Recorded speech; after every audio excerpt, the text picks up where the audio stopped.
시작.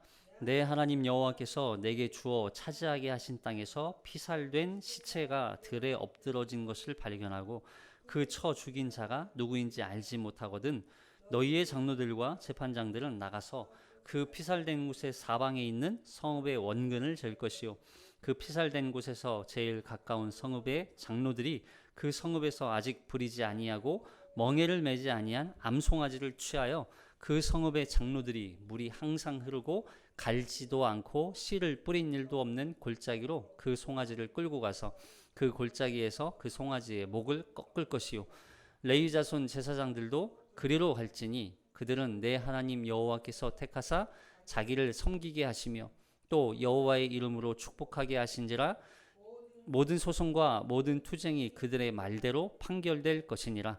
그 피살된 곳에서 제일 가까운 성읍의 모든 장로들은 그 골짜기에서 목을 꺾은 암송아지 위에 손을 씻으며 말하기를 우리의 손이 이 피를 흘리지 아니하였고 우리의 눈이 이것을 보지도 못하였나이다. 여호와여 주께서 속량하신 주의 백성 이스라엘을 사하시고 무죄한 피를 주의 백성 이스라엘 중에 머물러 두지 마옵소서 하면 그 피 흘린 죄가 사함을 받으리니 너는 이와 같이 여호와께서 보시기에 정직한 일을 행하여 무죄한 자의 피 흘린 죄를 너희 중에서 제할지니라. 내가 나아가서 적군과 싸울 때에 내 하나님 여호와께서 그들을 내 손에 넘기심으로 내가 그들을 사로잡은 후에 내가 만일 그 포로 중에 아리따운 여자를 보고 그에게 연연하여 아내를 삼고자 하거든 그를 내 집으로 데려갈 것이요 그는 그 머리를 밀고 손톱을 베고 또 포로의 의복을 벗고 내 집에 살며 그 부모를 위하여 한 달 동안 애곡한 후에 내가 그에게로 들어가서 그의 남편이 되고 그는 내 아내가 될 것이요 그 후에 내가 그를 기뻐하지 아니하거든 그의 마음대로 가게 하고 결코 돈을 받고 팔지 말지라. 내가 그를 욕보였은즉 종으로 여기지 말지니라. 어떤 사람이 두 아내를 두었는데 하나는 사랑을 받고 하나는 미움을 받다가 그 사랑을 받는 자와 미움을 받는 자가 둘 다 아들을 낳았다 하자. 그 미움을 받는 자의 아들이 장자이면 자기의 소유를 그의 아들에게 기업으로 나누는 날에 그 사랑을 받는 자의 아들을 장자로 삼아 참 장자 곧 미움을 받는 자의 아들보다 앞세우지 말고 반드시 그 미움을 받는 자의 아들을 장자로 인정하여 자기의 소유에서 그에게는 두 몫을 줄 것이니 그는 자기의 기력이 시작이라. 장자의 권리가 그에게 있음이니라.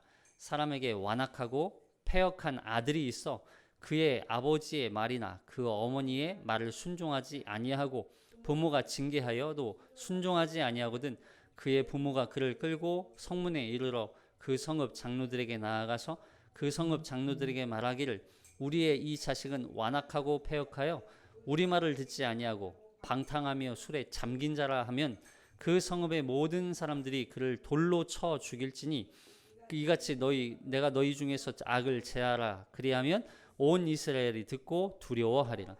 사람이 만일 죽을 죄를 범함으로 내가 그를 죽여 나무 위에 달거든 그 시체를 나무 위에 밤새도록 두지 말고 그날에 장사하여 내 하나님 여호와께서 내게 기업으로 주시는 땅을 더럽히지 말라. 나무에 달린 자는 하나님께 저주를 받았음이니라. 아멘. 이 말씀에 은혜 있으시기 바랍니다. 좀 본문을 23절까지 읽으니까 좀 길지만 몇 가지 이렇게 이야기가 주제별로 나오는 것처럼 보이시죠? 이 말씀들이 다 서로 다른 얘기를 하는 게 아니라 한 주제를 설명하기 위해서 이러한 삶의 어떤 살아가는 삶 속에서 나타나는 그 현상, 사건들을 주제로 한 가지를 설명하려고 했던 거예요. 이제 21장에 오면 이 다양한 사건들을 한 가지 규례, 정말 중요한 포커스를 이제 다루고 있는 것이죠. 여기 보니까 이 누가 피살을 당해요. 피살을 당했다는 얘기는 누가 죽인지를 모르는 거예요. 죽인 자가 살인자가 누구인지 알지 못하는 경우가 있어요. 그리고 여자 포로를 아내로 삼게 될 경우에 또 규례를 말씀해 주고 있는 거죠. 그리고 장자의 이 상속권에 관련된 규정이에요, 또한. 근데 이 장자가 두 여자에게서 낳은 장자가 누구의 장자에게 상속을 할 거냐. 예? 그리고 패역한 아들에 대한 이 처벌, 어떻게 처벌을 할 것인가. 너무 섬뜩하지 않으세요, 사실은? 말씀을 읽으면서. 자, 그리고 마지막으로 나왔던 이야기가 처형당한 그 시체를 다루는 규정이 나오죠. 자, 먼저 첫 번째 나왔던 이 죽인 자, 이 살인자, 피살자, 누군가가 죽임을 당했는데 누가 죽였는지 알지 못하는 상황. 자, 1절 볼게요. 시작. 내 하나님 여호와께서 내게 주어 차지하게 하신 땅에서 피살된 시체가 들에 엎드러 있는 것을 발견하고 그 쳐 죽인 자가 누구인지 알지 못하거든. 누군가가 죽었어요. 그러니까 지금 이 상황은 가나안 땅에 살 때를 염두에 두고 있는 것이죠. 가나안 땅에 들어가서 살고 있을 때 피살된 사체가 발견된 경우 어떻게 해야 하는가? 그러니까 누가 범인인지 몰라요. 오늘 우리가 지금 다루고 있는 이 21장 앞서서 19장에서 도피성을 다뤘잖아요. 도피성은 살인이 난 사람이 누구인지 알아요, 몰라요? 알죠. 도피성에 들어가는 사람이 살인자잖아요. 그래서 누가 살인을 저질렀는지 알아요. 그러나 도피성에 들어갈 수 있는 규율은 한 가지였죠. 부지 중에, 자기도 알지 못하는 중에 실수로 고의적인 살인이 아니라. 근데 오늘 나온 이 21장에 나오는 살인은 어떤 살인 같아요? 고의적인 살인이죠. 결국에는 들에서 살인을 누군가를 죽였다는 얘기는 들은 아무것도 없는, 오늘날 들 같은데 오늘날도 CCTV 사각지대 같은 데가 있잖아요. 그런 곳에서 어떤 범죄를 저질렀다면 그건 고의성이 아주 다분한 것이죠. 고의성이.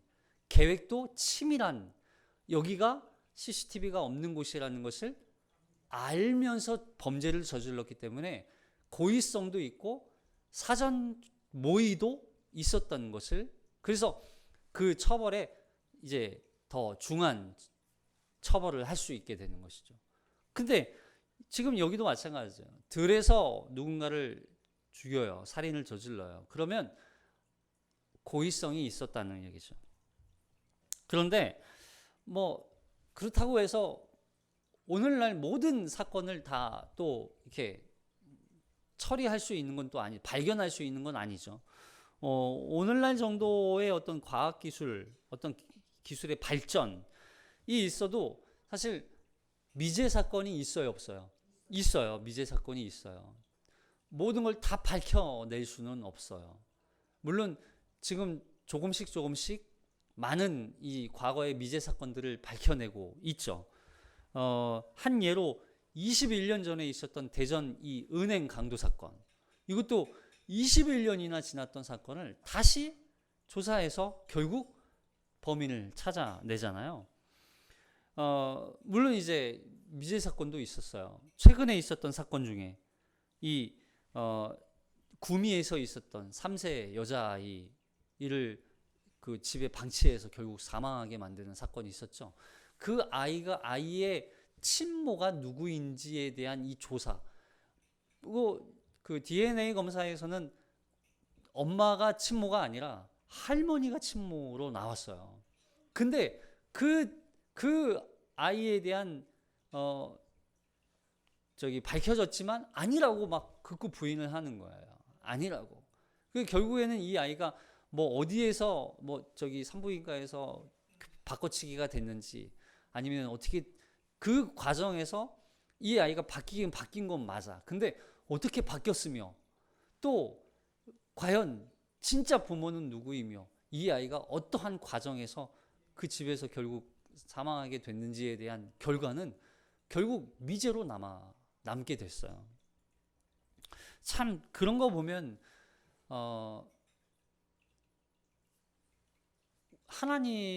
하나님이 우리에게 참 이런 21장에 나오는 이 말씀을 통해서 우리가 과연 그러한 피살을 당한 사람, 그러나 누가 죽인지 모르는 이런 상황 속에서 우리는 과연 그 사건을 간접적으로 경험하게 되는 우리는 그 사건을 어떻게 바라봐야 하고 어떻게 대해야 하는지를 설명을 해줄 수 있는 그런 말씀인 것이죠. 자, 그럼 이 사건에 대해서 어떻게 해결을 하는지를 한번 보면 돼요. 하나님이 이 사건을 미제로 그냥 두지 않으세요. 이 사건을 반드시 해결을 하게 만드세요. 그냥 야 누가 죽였는지 모르니까 그냥 위로해주고 그 죽은 사람 그냥 위로 예배 드려주고 그냥 묻어버려라 이렇게 말씀하지 않는다는 거예요. 자, 여기 2절 볼게요. 시작. 너희의 장로들과 제사장들은 나가서 그 피살된 곳의 사방에 있는 성읍의 원근을 잴 것이요. 그 피살된 자리에서부터 위치에서부터 가장 가까운 성읍이 어디인지 재라는 거예요. 그렇게 함으로써 이 피 흘린 살인자에 대한 하나님의 보응이 반드시 이루어진다는 걸 기억하게 만드는 것이죠. 그리고 장로들과 재판장들을 이제 부르잖아요. 장로들, 그 가까운 성읍의 장로들과 재판장들을 불러요. 이 사람들은 지도자들이에요. 그러니까 장로와 재판장들이 나가서 피살된 곳의 사방에 있는 이 성읍, 그 가까운 성읍에 있는 장로들이 나와서 이 성읍에 있는 장로와 재판장들을 통해서 이 사건을 해결하게 만드세요. 왜 가까운 곳을 찾냐면 우리가 이런 생각을 할 수 있어요. 이 살인범이 이 성읍, 가까운 이 성읍에 살고 있지 않을까라고 하는 생각을 할 수 있겠죠. 근데 그런 의미가 아니에요. 그러니까 보세요. 살인을 저질렀다면 그 사람이 그 가까운 성읍으로 도망가겠어요? 아니면 더 먼 성읍으로 도망가겠어요? 더 먼 데로 가야죠. 우리도 마찬가지잖아요. 오늘날 범죄를 저지른 사람들 보세요. 자기 집으로 가는 사람이 있어요, 없어요? 없어요. 자기 집으로 도망가지 않아요. 멀리. 최근에도 어떤 범죄자 보니까 경찰의 이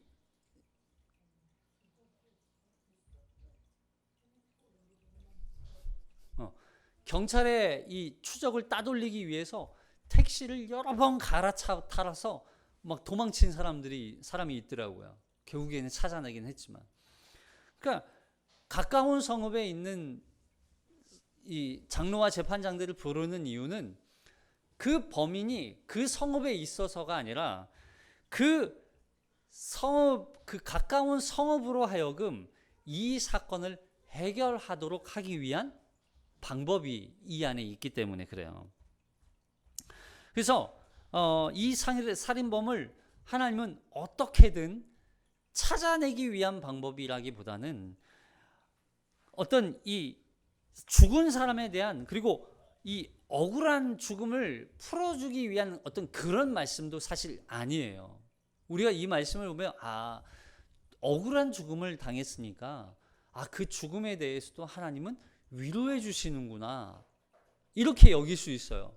물론 그런 의미가 아예 없지는 않아요. 그렇다고 해서 그게 이 말씀의 목적은 아니라는 거예요. 본의는 아니라는 거예요. 자, 왜냐하면 다음에 나온 말씀을 보세요. 3절 시작. 3절부터 읽을 거예요. 끝까지 9절까지 읽겠습니다. 시작. 그 피살된 곳에서 제일 가까운 성읍의 장로들이 그 성읍에서 아직 부리지 아니하고 멍에를 매지 아니한 암송아지를 위하여 그 성읍의 장로들이 물이 항상 흐르고 갈지도 않고 씨를 뿌린 일도 없는 골짜기로 그 송아지를 끌고 가서 그 골짜기에서 그 송아지의 목을 꺾을 것이요 레위 자손 제사장들도 그리로 갈지니 그들은 내 하나님 여호와께서 택하사 자기를 섬기게 하시며 또 여호와의 이름으로 축복하게 하신 자라. 모든 소송과 모든 투쟁이 그들의 말대로 판결될 것이니라. 그 피살된 곳에서 제일 가까운 성읍의 모든 장로들은 그 골짜기에서 목을 꺾은 암송아지 위에 손을 씻으라. 말하기를 우리의 손이 그 피를 흘리지 아니하였고 우리의 눈이 이것을 보지도 못하였나이다. 여호와여, 주께서 속량하신 주의 백성 이스라엘을 사하시고 무죄한 피를 주의 백성 이스라엘 중에 머물러 두지 마옵소서 하면 그 피를 흘린 죄가 사함을 받으리니 너는 이와 같이 여호와께서 보시기를 정직한 일을 행하여 무죄한 자의 피를 흘린 죄를 너희 중에서 제할지니라. 그러니까 보세요. 지금 이 무죄한 자의 피를 흘린 이 피에 대한 뭘 하나님이 행하시는 거예요? 속량을 행하시는 거예요. 속량. 네? 그러니까 피살자가 있는 이 들에서부터 가장 가까운 성읍을 재는 이유는 이 성읍이 죽은 시체로 인하여서 어떻게 됐을까요? 부정해졌기 때문이에요. 부정해졌기 때문에. 이해되세요? 그러니까 이 죽음, 이 누군가에 의해서 피살된 이 죽음으로 인하여서 가장 가까운 이 성읍이 죽음에 대한 영향을 받았기 때문인 거죠. 그 죽음에 대한 영향으로 말미암아 이 성읍이 부정해졌기 때문에, 그래서 왜 제사를 드려요? 이 제사가 단순히 죽은 자를 위한 위로의 제사가 아니란 말이에요. 속량의 제사예요. 속량의 제사. 흘린 죄를 너희 중에서, 피 흘린 죄를 너희 중에서 제할지니라, 이 말씀이죠. 피 흘린 죄가 누구에게 있다는 얘기예요? 지금 이 가까운 성읍에 있는 사람들에게 있다는 게, 백성, 이 성읍 사람들에게. 그래서 이 가까운 성읍은 죽음으로 인하여서 부정해졌기 때문에, 그리고 그에 대한 이 죄가 그들에게 있다는 걸 그들이 깨닫게 하는 거예요. 그리고 그 죄에 대한 책임을 그 성읍 공동체가 함께 감당하게 만드는 거예요. 이해되시죠? 그런데 이 피 흘림, 죽음이라는 이 부정을 어떻게 정결케 해요? 멍에를 매지 아니한 암송아지를 뭘로 바쳐요? 제물로 드리는 거예요. 근데 제물로 드릴 때, 자, 여기 멍에를 매지 아니하였다는 이 말은요, 결국 이 의미는 이거죠. 흠이 없고 온전한 대속 제물이라는 뜻인 거예요. 그런 점에서 이 성읍이 부정해진 것에 대한 정결해지기, 성결해지기 위한 목적으로 하나님이 이 제사를 하나님 앞에 드리게 만드는 거죠. 여러분 보세요. 오늘날 우리가 한번 봅시다. 그러면 오늘날 우리가 이 살아가는 세상 속에서 이루어지는 수많은 사건들이, 그 중에서 살인 사건들이 있죠. 그리고 아직 밝혀내지 않은 범인에 대한 범죄자들이 아직도 그 사건들이 있단 말이에요. 여러분, 그러면 그 사건의 죄에 대한 그 죄의 형벌이, 죄에 대한 책임이 지금 누구에게 있는 거예요? 오늘 우리에게 있는 거예요. 이해되세요?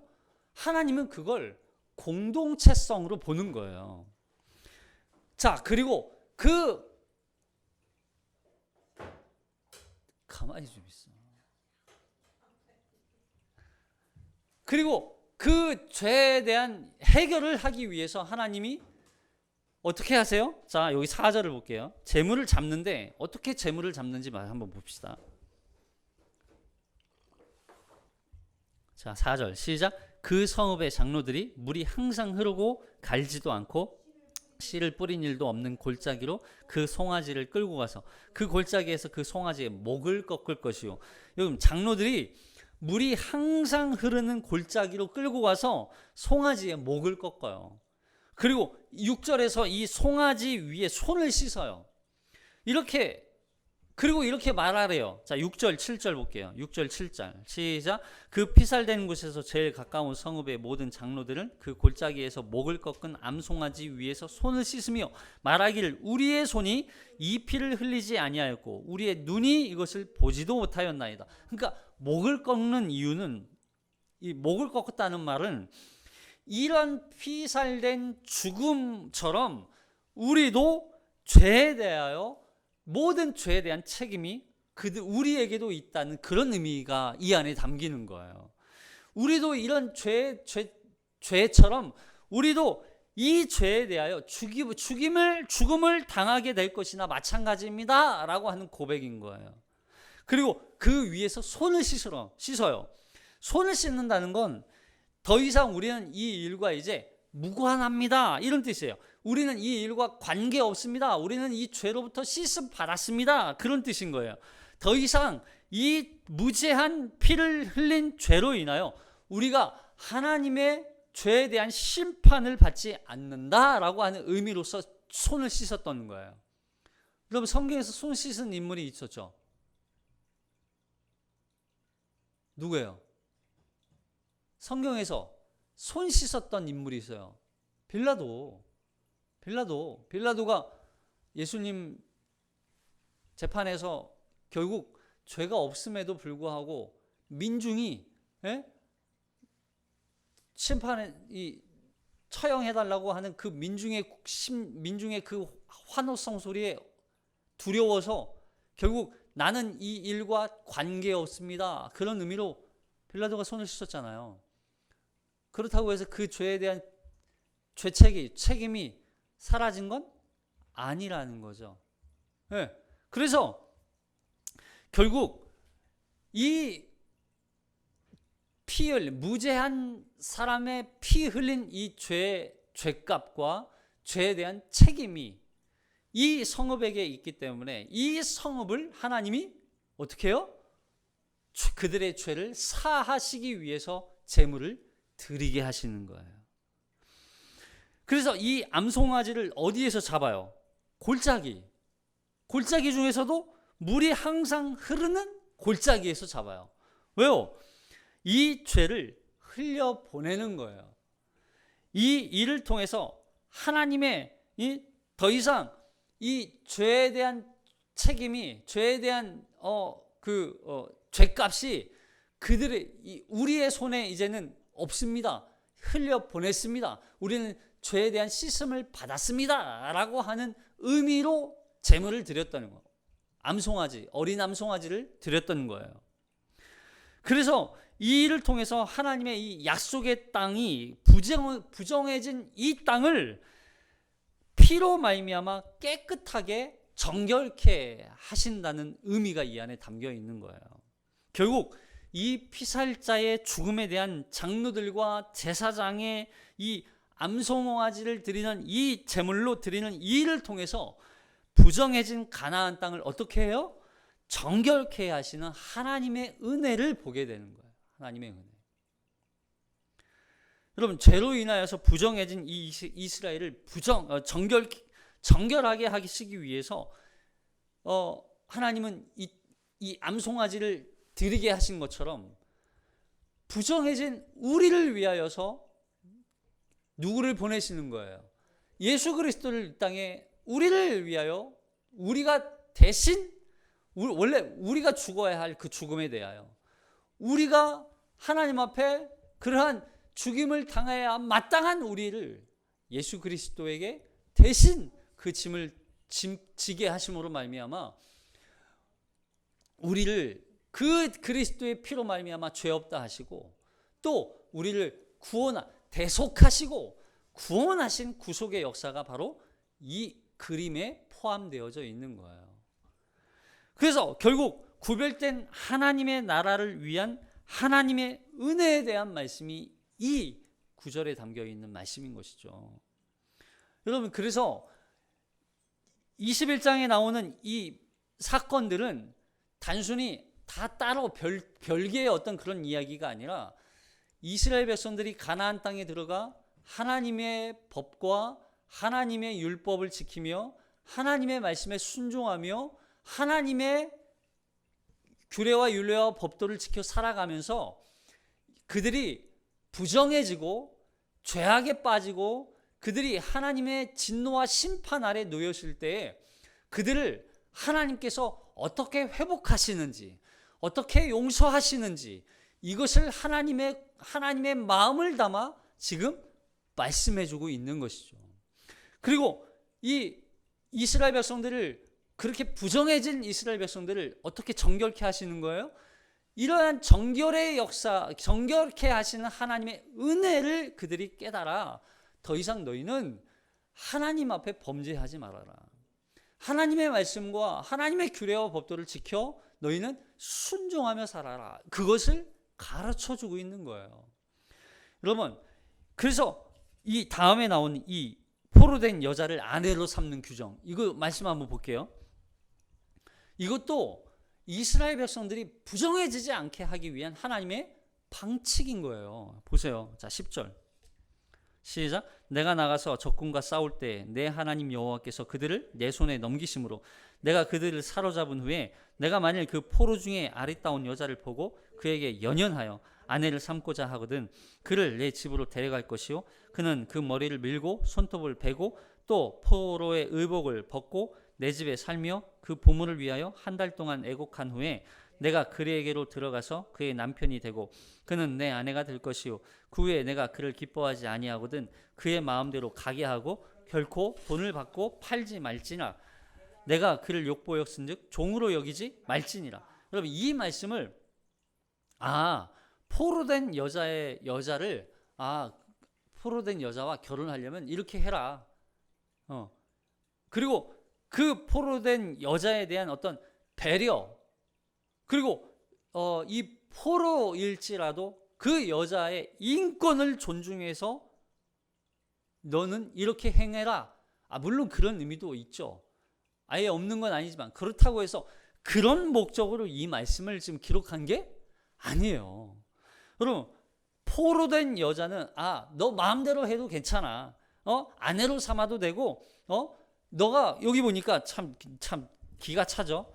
기뻐하지 아니하면, 내가 기뻐하지 아니하면 그 여자를 그냥 돌려보내라. 뭐예요? 마음에 들었을 때는 아내로 삼고 마음에 들지 않으면 그냥 가차없이 내보내는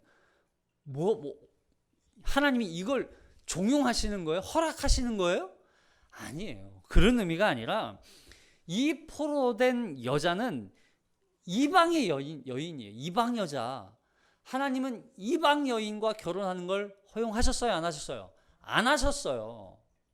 이방 여인과 결혼하려면 반드시 그 이방 여인에 대한 그 여자를 데려올 때는 이러한 규칙을 지키고 반드시 그 여인이 이스라엘 백성, 그러니까 이런 거죠. 이방 여인이라는 얘기는 그 여인이 그 이방 땅에서 이방신을 섬기고 우상을 섬기고 그리고 거짓된 그리고 부정한 여인이라는 의미가 이 안에 담겨 있는 거예요. 그러면 부정한 여인을 어떻게 해야 돼요? 정결케 한 후에 너가 그 여인을 아내로 삼아라, 이 말씀인 거예요. 이해되시죠? 그래서 이방 여인, 이 포로된 여인을 이방의 풍습과 문화를 버리고 정결해지게 성결케 한 후에 이스라엘 백성들의 하나님을 동일하게 섬기는 하나님의 백성으로 삼아 그 여인을 아내로 맞아라. 그 과정이 이런 거죠. 머리를 밀어요. 머리를 민다는 건 뭐예요? 머리카락 그냥 다 싹 자르는 거예요. 아무것도 없이. 머리를 밀어요. 머리를 왜 밀까요? 머리를 민다는 건 그 여인이 갖고 있는 모든 사상과 생각과 모든 지식을 다 잘라내는 거예요. 오직 누구? 오직 하나님. 오직 하나님. 그리고 손톱을 베고, 손톱을 베래요. 손톱을 깎으래요. 손톱이 뭔데요? 그가 갖고 있는 모든 생활 습관이에요. 생활 습관. 그 여인이 갖고 있었던 모든 생활 습관, 우상과 연결되어 있었던 모든 생활 습관을 벗어버리고 그 포로의 의복을 벗고 결국 누구의 옷을 입어요? 그리스도의 의의 옷을 입히는 거예요. 이스라엘 백성, 하나님의 자녀의 옷을 입히는 거예요. 그리고 한 달 동안 기다려요. 한 달 동안 기다려요. 그리고서 한 달 동안 그 여인의 부모를 애도하는 기간을 거치고 비로소 잠자리를 하는 거예요. 아내로 맞는 거예요. 왜요? 그만큼 정결해지기 위한 과정을 지나도록 하는 것이죠. 그래서 이방 여인으로 말미암아, 부정한 이방 여인으로 말미암아 이스라엘도 부정해질 수 있어요. 여러분, 죄에 대한 무서움이 바로 이거죠. 이방 여인으로 인하여서 이 이스라엘 백성들도 동일하게 부정해질 수 있다고요.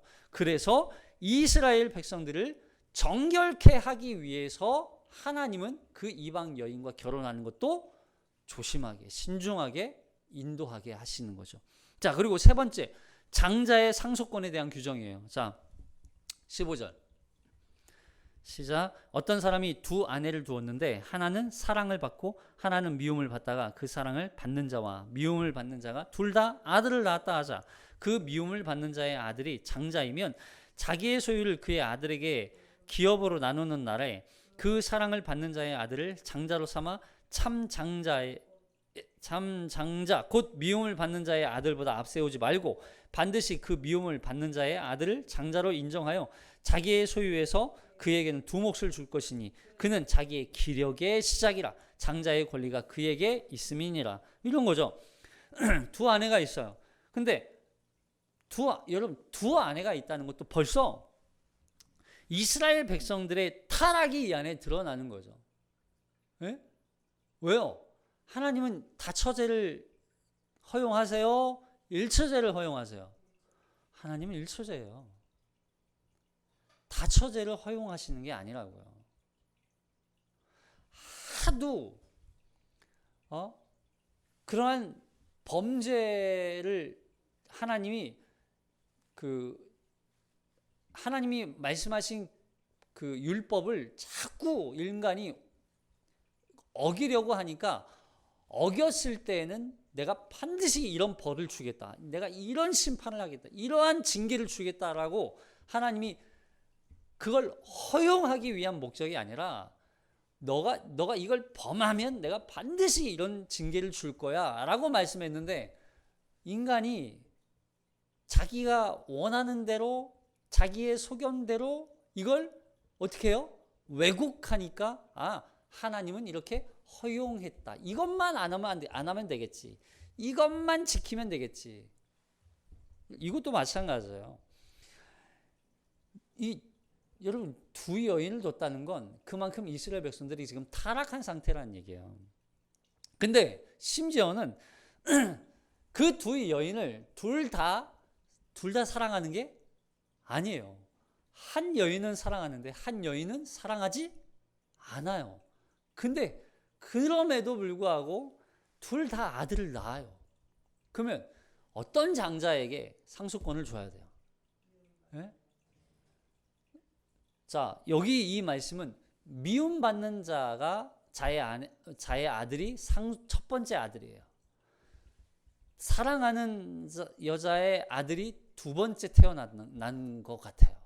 그러면 미움받는다 할지라도 그 아이가 장자라면 그 아이에게 상속을 주어라.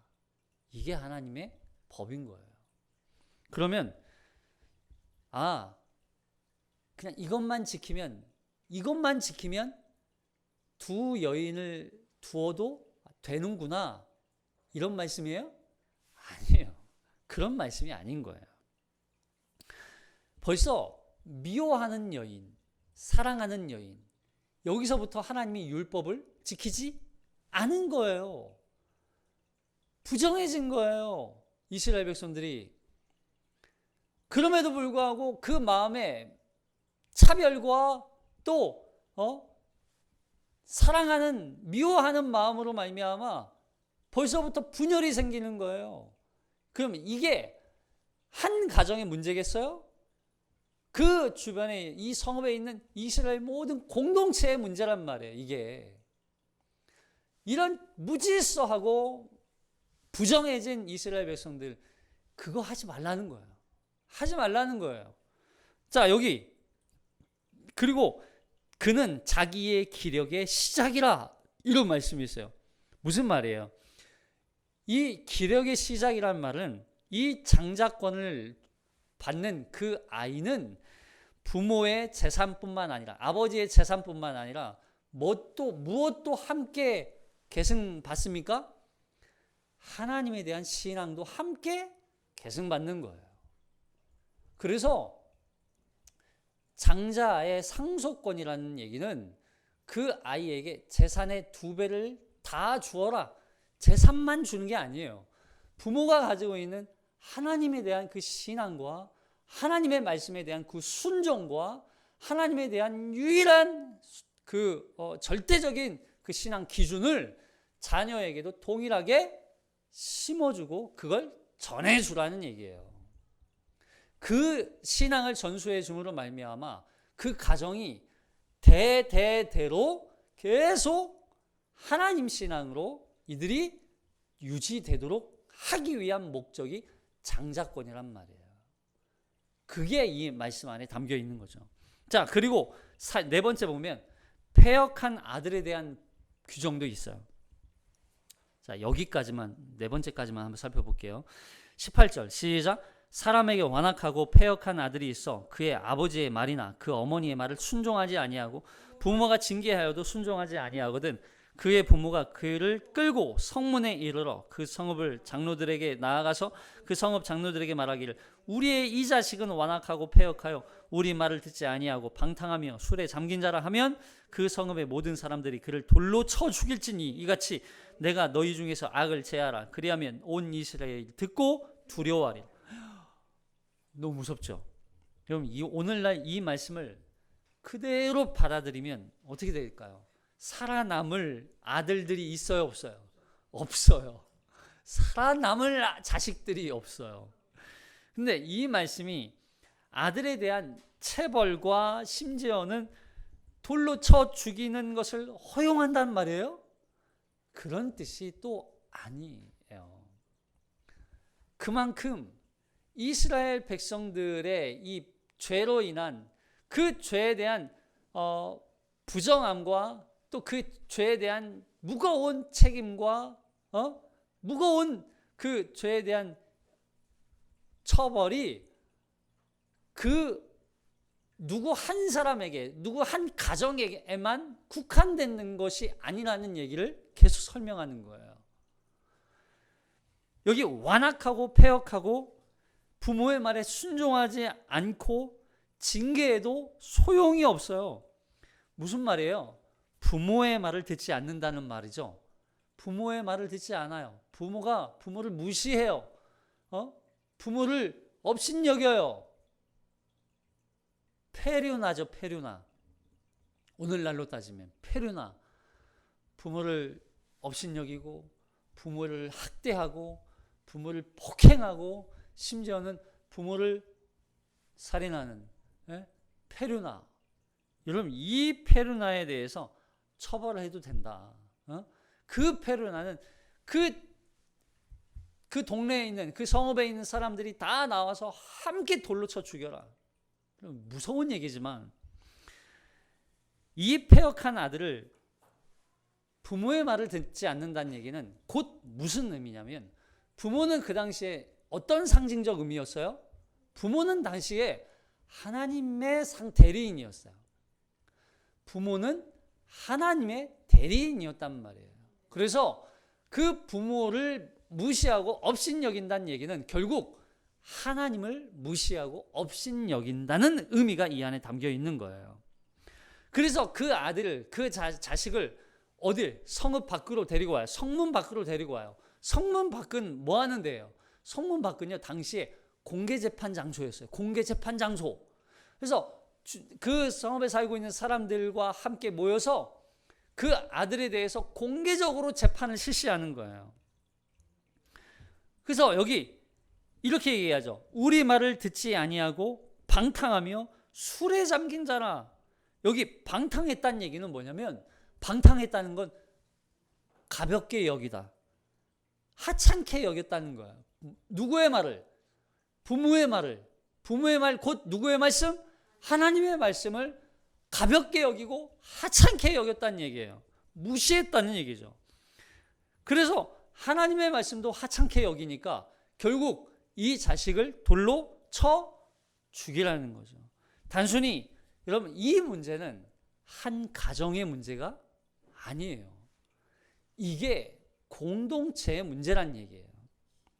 이 아들의 패역함이 온 공동체에 영향을 미칠 수 있고 그 공동체를 위협할 수 있는 심각한 문제이기 때문에 공개재판을 통해서 이 아들의 죄를 처벌하게 하시는 거예요. 그래서 21절에서 그 성읍의 모든 사람이 돌로 쳐라. 여러분, 아버지 어머니가 아니라 그 성읍에 살고 있는 공동체, 마을 사람들이 다 모여서 함께 돌로 치래요. 끔찍하지 않아요? 아니, 나와 관계 있는 그 동네 아줌마, 할머니, 삼촌, 아저씨, 할 거 없이 다 나와서 함께 돌로 쳐 그 아들 처벌을 하래요. 왜 그럴까요? 모든 사람이 지금 이 사건의 증인이고 모든 사람이 책임이라는 걸 염두에 두고 말씀하시는 거예요. 이 사건은 이 공동체 모두의 책임이라는 거예요. 이해되세요? 결국 부모들은 이렇게까지 되지 않게 하기 위해서 이 부모들이 어떻게 하겠어요? 날마다 막 혼내요. 그냥 너 이러다가 동네 사람들이 너 재판 통해서 너 동네 사람들한테 돌로 쳐 맞아 죽어. 그러니까 말 들어. 이렇게 얘기하겠어요? 그렇게 하지 않죠. 어떻게 해요? 하나님의 말씀과 하나님의 규례와 법도 하나님의 그 율법을 부지런히 가르치겠죠. 그래서 그 아이가 하나님의 신앙으로 자랄 수 있도록 계속 권면하고 계속 교육하겠죠. 이걸 공동체에게 요구하시는 거예요. 그럼 사랑하는 성도 여러분, 이게 단순히 개인의 문제가 아니라고요.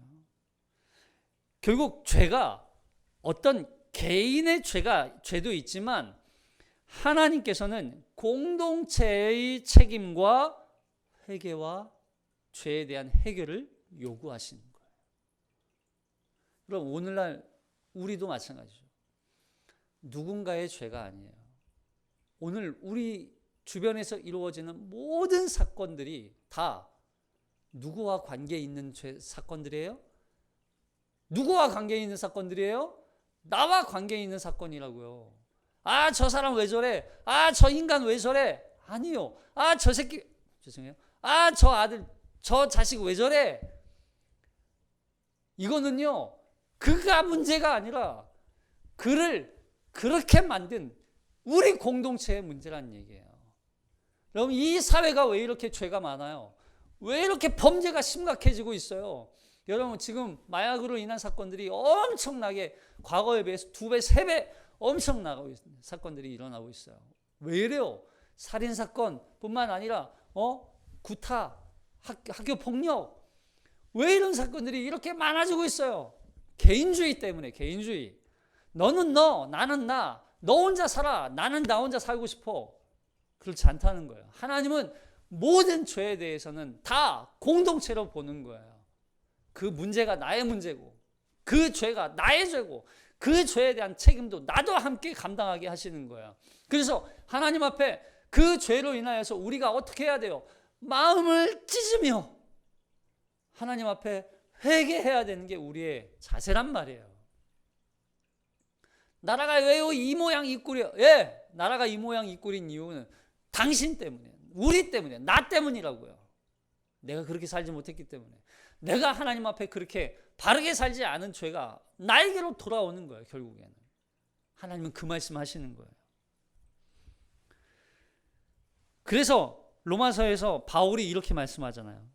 로마서 13장 8절 마지막 말씀을 읽고 마치겠습니다.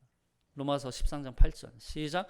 피차 사랑의 빚 외에는 아무에게든지 아무 빚도 지지 말라. 남을 사랑하는 자는 율법을 다 이루었느니라. 간음하지 말라, 살인하지 말라, 도둑질하지 말라, 탐내지 말라 한 것과 그 외에 다른 계명이 있을지라도 내 이웃을 내 자신과 같이 사랑하라 하신 그 말씀 가운데 다 들었느니라. 사랑은 이웃에게 악을 행하지 아니하리니 그러므로 사랑은 율법의 완성이니. 그럼 우리가 이 공동체에서 사랑을 이룬다는 것, 이것은 결론적으로 그 사랑으로 말미암아 율법을 완성하는 거예요. 우리가 어떻게 율법을 지켜요? 율법을 지키고 완성하는 건 한 가지밖에 없어요. 뭐예요? 사랑이에요. 사랑이에요. 그를 내 몸처럼, 이웃의 아픔을 내 아픔처럼, 그의 고통도 내가 함께 나누고, 그의 어려운 처지를 함께 감당하며, 공동체로서 하나님 앞에 함께 부르짖고 매달리고 그 죄에 대해 아파하고 슬퍼하고, 그러한 공동체로 하나님 앞에 서는 것, 그게 하나님의 요구시. 율법이 개인에 머무는 것이 아니라 이웃에게까지 연결되는 거예요. 가장 가까운 성읍이 대속죄를 지내도록 명령하신 것처럼, 이것은 살인도 개인의 문제가 아니라 공동체의 문제라는 것을 보여주는 거예요. 우리도 하나님의 백성으로서 이 땅에서 벌어진 수많은 죄악과 비극에 대해서 무관심해서는 안 돼요. 그 죄악들에 대해서 우리도 함께 고통스러워하며 회개하고 속죄하는 그러한 삶의 모습들이 있어야 한다는 것입니다. 사랑하는 성도 여러분, 우리를 하나님은 공동체로 부르셨습니다. 이 공동체에서 우리가 함께 그리스도의 사랑을 나누고 실천함으로 말미암아 우리에게 요구하시는 율법을 완성해내는 저와 여러분이 되시기를 주님의 이름으로 축복합니다. 기도하겠습니다.